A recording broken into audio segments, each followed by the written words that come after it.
সমসাময়িক যে অতর্কিত হামলা, গুপ্ত হত্যায় ফ্যাসিস্ট সরকারের দোসররা মেতে উঠেছে, আপনাদেরকে হুঁশিয়ার করতে চাই, পরবর্তী সময়ে বাংলাদেশের কোনো প্রান্তরে যদি আমার কোনো ভাইয়ের বুকে গুলি চলে, আমার কোনো ভাইয়ের উপরে যদি গুপ্ত হত্যা শিকারের সুযোগ নেন, নাগরিক কমিটির কোনো দায়িত্ব ছিল বলে অতর্কিত হামলা করার সুযোগ নেন, সংগ্রামী উপস্থিতি বাংলাদেশের সচেতন নাগরিক সমাজ কখনো মেনে নিবে না।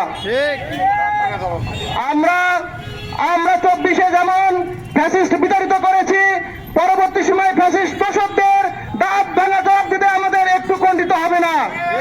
সংগ্রামী উপস্থিতি, আপনাদেরকে অসংখ্য ধন্যবাদ যারা দূর দূরান্ত থেকে এসে আজকের এই প্রতিবাদ সমাবেশ সাফল্যমণ্ডিত করেছেন।